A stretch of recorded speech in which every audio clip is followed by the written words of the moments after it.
사랑하는 은혜와 진리 장로교회 교우 여러분, 어젯밤도 평안하셨습니까? 오늘도 주님이 말씀하신 종말의 때를 살아가는 성도의 자세를 잃지 않으며 주님을 기다리는 저와 여러분이 되시기를 주님의 이름으로 축원합니다. 오늘 새벽에 만나 본문은 마태복음 24장 38절부터 25장 13절까지입니다. 마태복음 24장 38절부터 25장 13절을 제가 읽어드리겠습니다.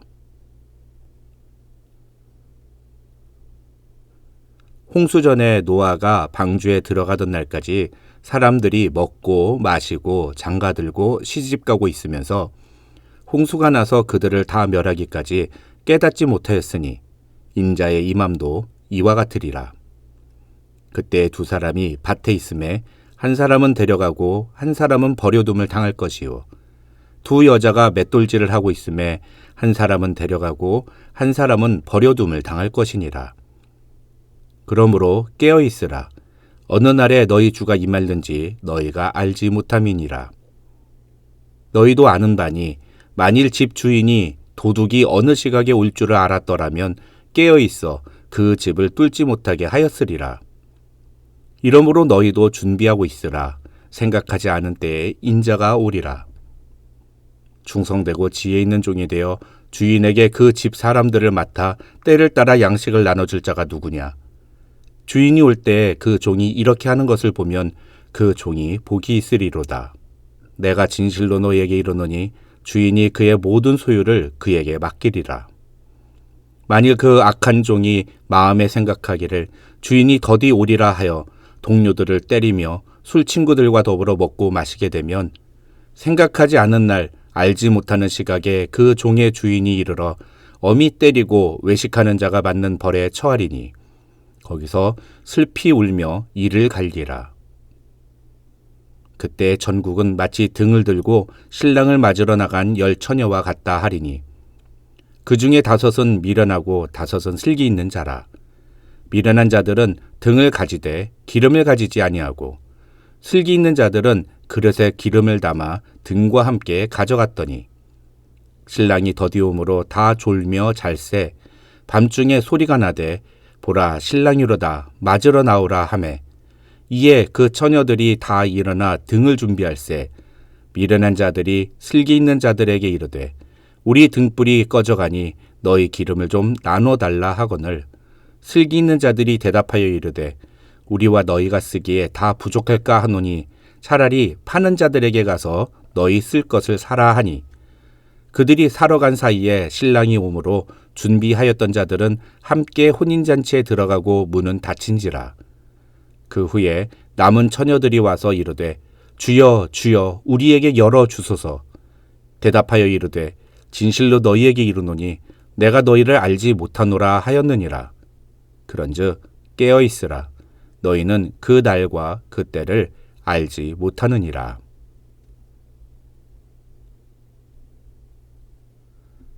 어제 우리는 예수님이 다시 오시는 종말의 때는 아무도 모르고 아버지만 아시지만 그때는 노아의 때와 같이 반드시 임할 것이라고 말씀하시는 예수님의 말씀을 살펴보았습니다. 그것을 통해 우리는 지금 우리가 살아가는 이 시간이 바로 종말의 때임을 기억하고 그 종말의 때에 합당한 삶의 모습을 보이는 것이 필요하다고 말씀을 나누었습니다.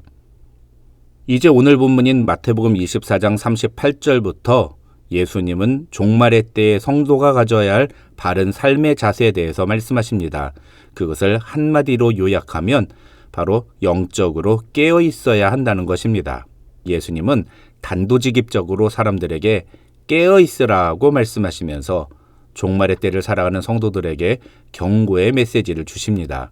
첫째로 38절과 39절을 보면 예수님은 노아의 때에 홍수가 나기 전까지 사람들은 먹고 마시고 장가들고 시집가면서 자신들에게 닥쳐올 심판을 깨닫지 못했다고 말씀하십니다.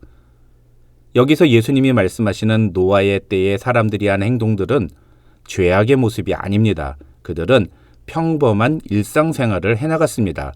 그러나 그들은 홍수로 인간을 멸하시려는 하나님의 심판을 피하지 못했습니다.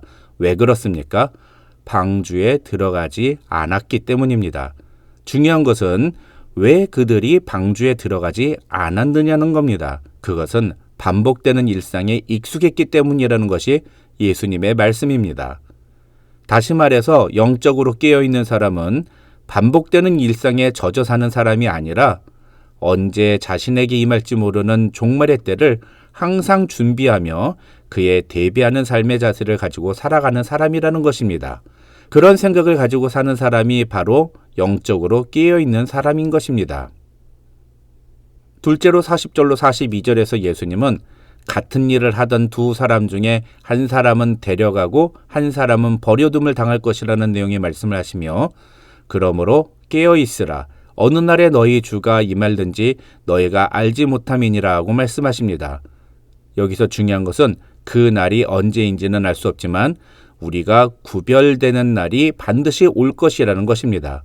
즉, 이 40절로 42절의 핵심은 데려감을 당하느냐 버려둠을 당하느냐의 구분입니다. 그런데 이런 구분을 누가 합니까? 42절에서 예수님은 너희 주가 임할든지 너희가 알지 못함이니라 하고 말씀하시면서 주께서 이런 구분을 하신다는 것을 분명히 말씀하십니다. 그러니 우리는 항상 언제 주님이 다시 오셔서 우리를 구분하시더라도 주님께서 우리를 데려가시는 편에 속하는 자들이 되도록 준비하고 있어야 합니다. 그것이 바로 영적으로 깨어있는 자의 모습인 것입니다. 43절과 44절에서도 예수님은 같은 의미로 집주인이 만일 도둑이 어느 시각에 올 줄 알았다면 깨어있어 그 집을 뚫지 못하게 하였으리라 하고 말씀하시면서 이러므로 너희도 준비하고 있으라고 말씀하십니다. 영적으로 깨어있는 자는 주님이 언제 오시든 그날을 항상 준비하는 자입니다.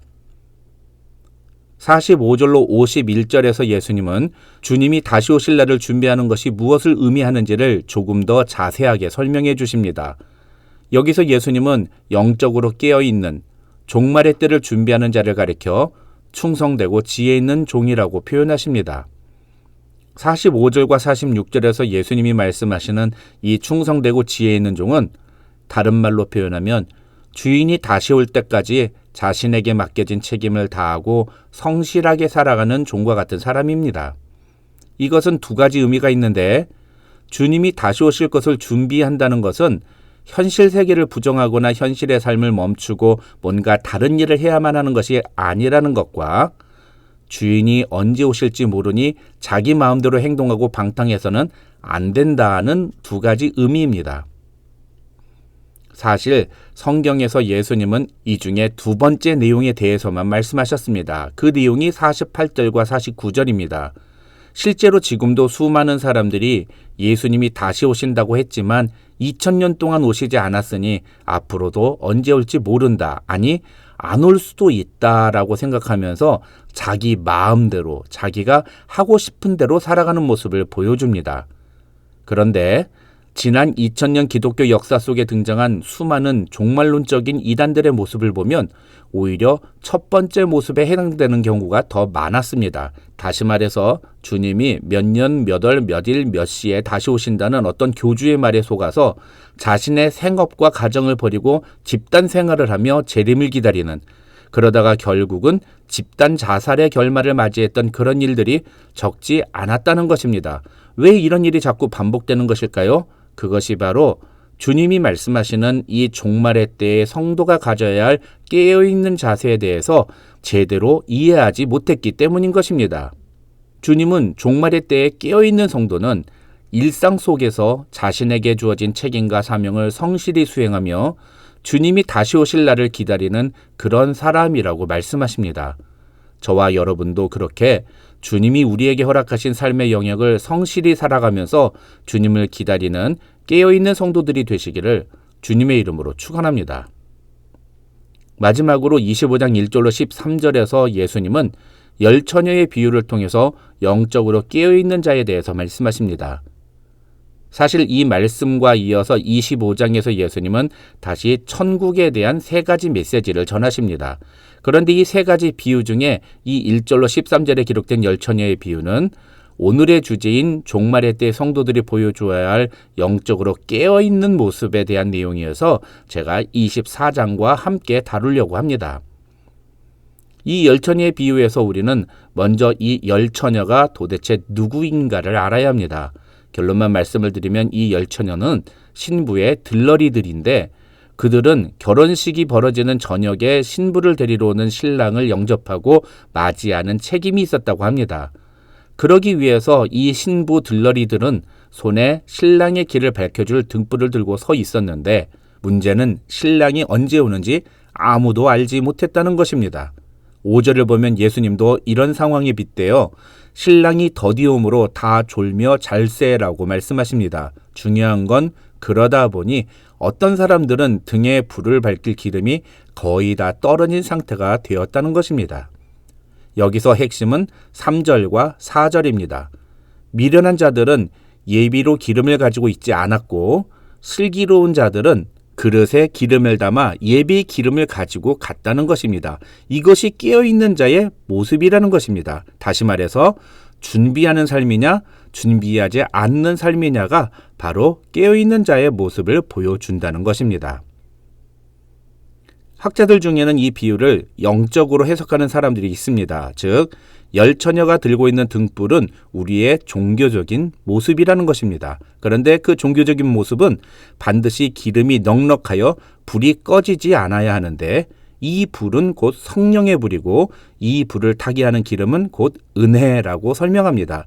그러니까 이 열처녀 비유에서 지혜로운 5처녀의 모습은 주님이 다시 오실 때까지 은혜의 기름이 항상 채워져 있어서 성령의 불이 꺼지지 않는 상태를 의미하고 미련한 5처녀는 은혜가 메말라서 성령의 불이 꺼진 상태를 의미한다고 해석합니다. 저는 성경을 영적으로 해석하는 것을 별로 좋아하지는 않지만 이 해석은 본문의 본래 의미와도 크게 벗어나지 않는다는 점에서 우리가 받아들여도 좋은 해석이라고 생각합니다. 사랑하는 성도 여러분, 우리의 마음에 성령의 불은 계속 타고 있습니까? 우리는 그 성령의 불이 계속 타오르도록 은혜의 기름을 항상 준비하고 있습니까? 오늘도 주님이 언제 다시 오시든 그 날을 기쁘게 맞이할 수 있도록 항상 깨어 준비하는 성도들이 되시기를 주님의 이름으로 축원합니다.